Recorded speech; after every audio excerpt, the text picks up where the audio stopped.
Tov, Rabbi. I have a question by a very dear sister of ours, and it goes like this. What answer can we give to Christians who refer to a writing called Dialogue with Tryphon by Justin the Martyr, in which this church father insinuates to his counterpart Tryphon, a supposed Jew, that the Jews have manipulated the scriptures for the figure and work of J, making the original Jewish text lose its meaning because of this accusation. And Christians show that the Septuagint is older than the Tanakh. Right. So that would be a really dumb argument right now, wouldn't it? That would be pretty silly. Christians used to say that we actually manipulated the Hebrew text, and then something happened. And was it a man named Muhammad Adib, a youngster, a Bedouin, threw a stone in the Qumran area and into a cave, and he heard jars crashing. And there was the most important archaeological discovery probably in the last 2,000 years, where the library of Qumran was discovered. It's pre-Christian. So all the silly ideas that the Jews corrupted our texts is now silly, because there are many valuable things we could discover from the Qumran library. That's all it was, a library. One of them is that the Jews didn't corrupt the text. Now, that doesn't mean that this library did not contain a book that had mistakes in it. It did. But we know we didn't put the word Alma in there instead of Basula. And then the claim about a Septuagint. How silly. The original Septuagint was only the 5 books of Moses. As it turns out, Septuagint is never mentioned anywhere in the Christian Bible. This is like the biggest scam. Like, as soon as you hear Septuagint, you should run for your life.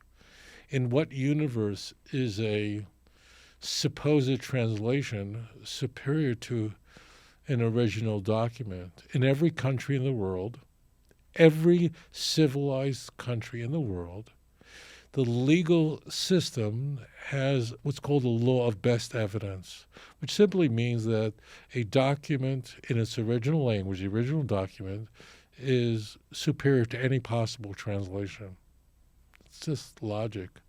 You can't, and if you have many iterations of the Septuagint, so let me explain what happened, because it gets everyone in trouble. So going back to about 250 BCE, learned men, Jews, produced a translation of the 5 books of Moses for a library in Alexandria. That's all they did, okay? And we have very little remaining of it. We have quotes of it, 14 quotes in the Talmud. That's it. The library was destroyed. No one has it. If you have that Septuagint, if you somehow have it, you're very, very wealthy. It'll be the most priceless document in the world. Subsequently, there were just translations into Greek. So people wanted to translate Tanakh into Greek, and they did. And this was a cottage industry.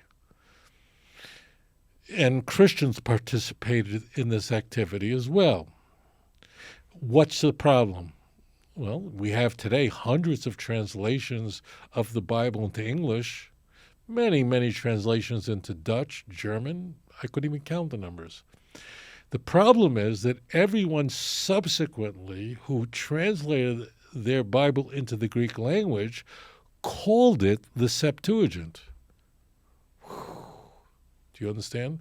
So that would be the equivalent of, like, in the early 17th century, in 1611, Shakespeare was alive. The Merchant of Venice had just been written a dozen years earlier. The Church of England produces the King James Bible in 1611, okay? And that becomes a dominant translation, okay? So imagine later on, there's all these other translations produced over the years. There's a New International Version, the New American Standard, the Jerusalem Bible, hundreds of Bibles. Imagine if instead of calling themselves the New International Version, they all call themselves the King James Version. Imagine if that happened. What would that do? Everyone who's picking up an English translation would think that's the King James. Now, what would incline someone to do this? And by the way, it's been done. There were naughty people. Why would someone do it? Because that's the famous translation. So what happens is everyone's using the term Septuagint. For someone to believe that Paul uses Septuagint, fine. That's what they claim. There's nothing in the writings of Paul that would indicate that. But why would a Pharisee be using a Greek translation? That's insane. That would be like someone, like a rabbi in Jerusalem, because Paul claims he's a rabbi. He's a Pharisee. It's claimed that he's a student of Gamliel. What is he doing reading why would you read if in Israel, if you go into a regular, any synagogue, and I really mean 99% of synagogues, there's just no translation. It's just all in Hebrew. A prayer book is all in Hebrew, right? Because why would the chief rabbi of Israel be using a German Luther's translation of the Torah? You'd go, that's insane, right?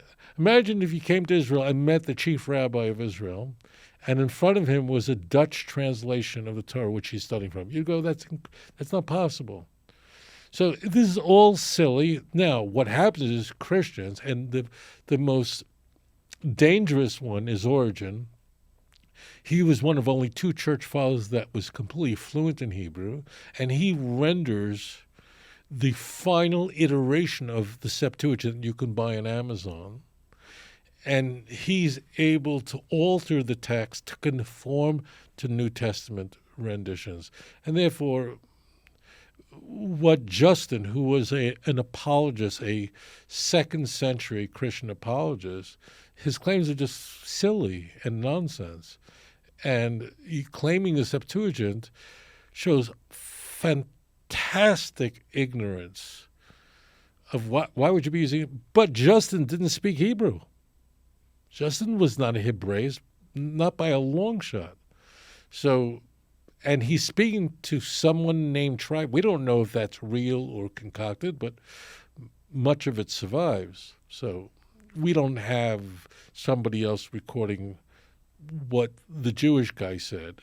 So this stuff is just completely made up, and Christians believe that. Christians, and I'll tell you one last thing. It's interesting that in the preface to the King James Bible, the original iteration, the translators, who were 47 men in good standing with the Church of England, explain why they wouldn't use a Septuagint when creating the King James. Now, really, 90% of the King James Bible is taken from William Tyndale's translation, which was done 100 years earlier, almost 100 years earlier.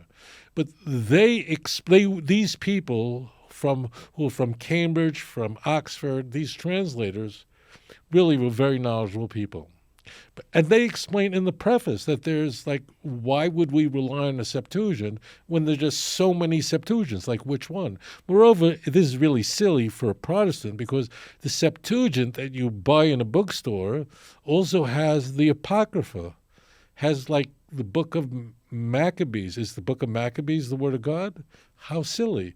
Did the 70 Jews who lived 2,250 years ago also translate like the book, like Baruch and all these, what Catholics call deuterocanonical books? No, but they're in the Septuagint. So if the Septuagint is somehow wholly of the Word of God, how did these deuterocanonical books get in there? You see how silly this argument is? Like, really? The book of Tobit was translated by the 72 rabbis. That's why this is all a very silly argument. Most people don't know this, and that's why Christians, good people, are able to believe in the tenets of Christianity, because they buy into this.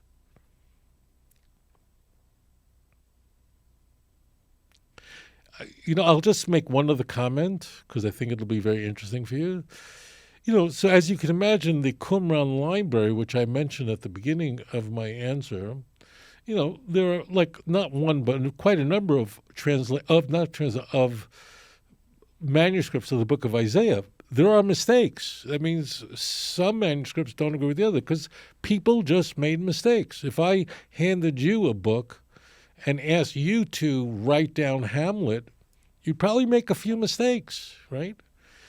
Right. So, as an example, just as a huge example, how inconsistent the church is on this, in Isaiah 6:3, we have a very famous passage which says, "Kadosh, Kadosh, Kadosh, Hashem Tzvos Melech Haoretz Kavodo." Holy, holy, holy is the Lord of hosts. All the world is filled with His glory. Everyone heard of that verse. Do you know? So Christians use that. It says Kadosh 3 times. That's the Trinity. I want to show you how inconsistent they are on this. The great Isaiah scroll from Cave 1, which you can see online. You can go online and look it up for yourself. And they did a brilliant job. Even if you don't read Hebrew, you can find any verse you want and see what it says. There's a mistake. Because it's 3 times, the scribe only wrote it twice. It only says Kadosh, Kadosh, holy, holy. It doesn't say holy, holy, holy. It doesn't say it 3 times, right? But that Christians don't question. It's a scribal error. But Christians never, why? Because they like it. So they like the Masoretic preservation of 3 times Kadosh, and therefore they ignore the Dead Sea Scrolls, which is older than any Masoretic text. Why? Because it's a game. It's a special pleading. It's dishonest. Anyways, thank you for your question.